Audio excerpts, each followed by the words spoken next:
All right, I'm your stupid dog. We've been vanquished to the laundry room. You could probably hear the laundry thing going in the background. You know, it's like if the servants, we don't have no servants anymore in this manor house, but if they were here, this is what they'd be doing all the time, laundry. I don't know who's doing this laundry. I think the man is somehow, because he's an impoverished, cash poor, aristocrat. I think he's hiring AI now to do the laundry, but he doesn't know. Hey, yeah, today you don't have to pay AI. Tomorrow, believe me, you will pay AI. But this is a skanks take. The producer insisted that we do a skanks take, even though we just done a skanks take where everybody's comments were negatory. Everybody's comments were negatory. But in this skanks take, it's about 5 comics who all started together. And even though I'm a stupid dog, and I don't really have too much skanks in my dog remembrance, even though I should, you know what I mean? Whew. The producers got a lot of remembrance of the skanks from the beginning, so he could kind of chronicle. So he gives me these talking points. He can chronologically chronicle the history of the skanks 101. But this is Dave Smith's last episode, and I don't know who's more maudlin, drunken, and morose than either Mr. Clean, a.k.a. Mr. Gomez, a.k.a. Mr. Gomez. Gomez? Wasn't he the guy from the thing, with Lurch and the hand that came out of the box, the Adamses? I don't even know. But Mr. Clean, he's all verbose because today's Dave's last thing. And I don't know if the producer is as bad off as Mr. Gomez, because it's Dave Smith's last episode, even though Gomez pushed him out. It's like, you pushed me out.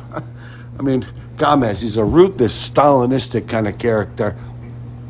But what's got the producer so pumped up is that he couldn't tell the difference. I'm a stupid dog. I could not tell the difference between who Dave Smith was or Dan Soder.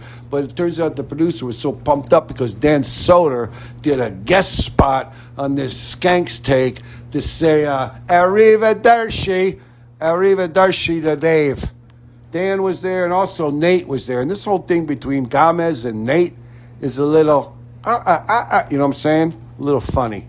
I mean, Gomez loves Nate this bad. I mean, he's trying to say goodbye to Dave Smith, but all he can do is lustfully after Nate, whatever this guy's name is. Nate somebody. Nate Bargatze. Nate Bargatze? I don't even know. Stick with just Nate, because once you start talking about Bargatze, you don't even know what's going on. It's like, you think, is that Italian, Polish, or Jewish? I don't even know what's going on here. The thing that you would say about Nate is his dad was a big nose spray aficionado, and that's how I tell Dan Soder and Nate apart is when, and I'm talking about Dave Smith, I still understand that the nose spray guy's dad thing going on. But Nate, he had this, but the producer was trying to get really in-depth and do this kind of a take that had a flash forward. He said it's a faux flashback. Turns out it's really a fake flash forward. He envisioned a flash forward to the after party after this big skanks take. What would all these 5 comics all started together and all came up together, almost like the Rat Pack. I mean, Dan Soder and Dave Smith, I don't even know what these guys are. Nate, they say, is like the next Elon Musk of cavities. Not cavities, comedies, he said. Anyways, turns out that in this flash forward, that didn't really happen, but it's envisioned by the producer. Gomez says to Nate, I'm so almost blackout drunk. I think my cabbie, I'll call a cabbie or Uber, they're going to probably, it'd be horrible. I'll wake up so sore tomorrow, I'll need a donut pillow so I can sit down and drive my car. Could I stay at your hotel tonight? And Nate's like, holy fuck, what? What? Maybe there's a couch down in the lobby you could sleep on, be good for you. Out back, we have a pond. The pond would be good for you, Dave Soder said. Nate said to Gomez.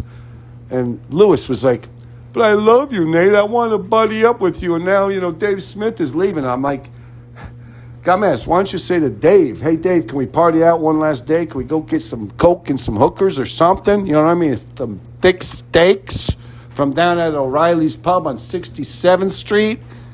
No, he's like, Nate, can I stay in your hotel with you? And maybe, I'm saying, who knows? Maybe my camp dreams will finally come true, Mr. Gomez was saying.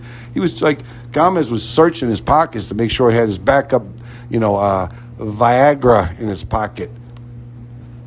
But Lewis, in this flash forward of the producer, had you envision the after party of this last final Skanks episode of Dave Smith.